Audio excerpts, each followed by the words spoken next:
Banning performance-enhancing drugs, PEDs, from sports will not stop their use.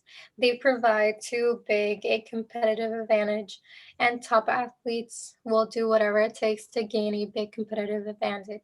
So PEDs should be allowed, but only if administered under a doctor's care to make sure they are taken only in safe doses. When handled in this fashion, the health risks from PEDs disappear. So it's a necessary assumption question. Yes. So what should we do first? Look for the conclusion. Mm-hmm.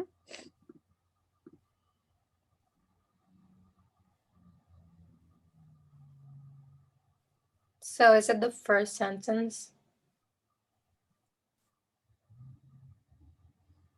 Or the last one?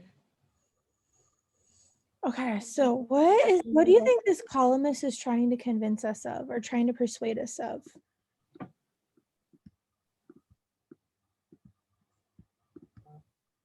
So that PEDs will not stop from being used, and that if used, they should be in safe doses. Yes, so what one of those do you think is our main conclusion? Safe doses. Yes, so our conclusion is going to be this sentence, right? So PEDs should be allowed, but only if administered under a doctor's care to make sure that they are only taken in safe doses. Because we're saying, hey, banning performance enhancing drugs from sports will not stop their use. They provide, and this is why, and top athletes will do whatever it takes for their advantage. So I do think all of this here is supporting that first sentence. But then I think in turn, we use that like subsidiary conclusion to support the idea that, hey, this is what we should do instead, because like you just can't ban them. Like it's not actually going to stop their use. Do you agree? Yeah, I agree.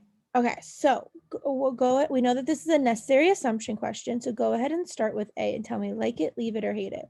Spectators would not lose respect for athletes who they know are taking PEDs. So no, cross off.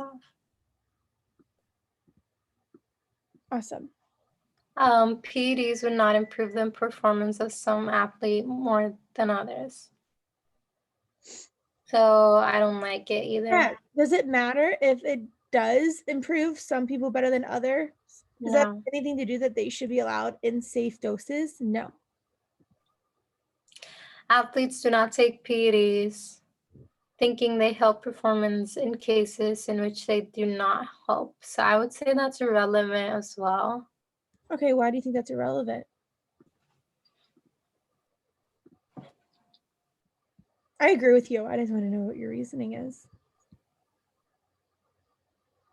Thinking they help performance in cases in which they don't, I feel like it doesn't talk about the conclusion and it's not necessary. Yeah, athletes don't take them thinking they'll help. Like, who cares? They might take them, and then they might take them and they don't help, thinking that they will help. But that has nothing to do with the fact that they should only be allowed if administered safely. So yeah, it's not C.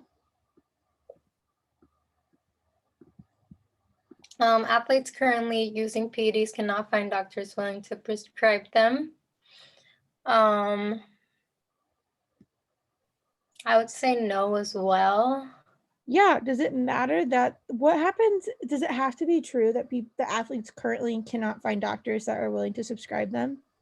No. Not at all. All right.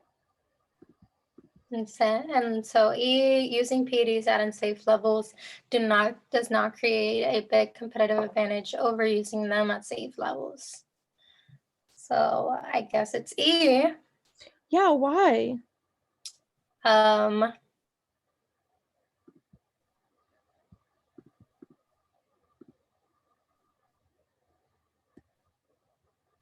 I guess because it creates risks.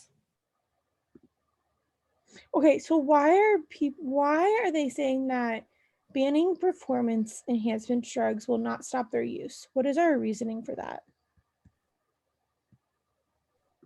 They provide a big competitive advantage. Yeah. So we're saying, hey, instead they should be like administered safely. Why does E need to be true in order for our conclusion to be true?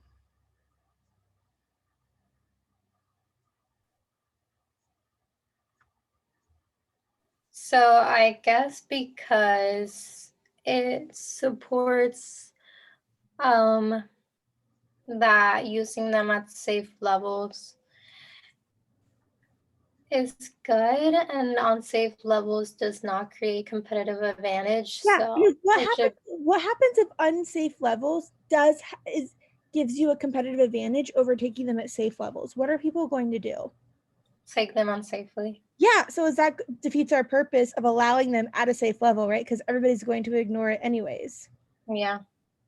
So that's why it's going to be E. It must be true, or it's required in order for our conclusion to be true. I see it.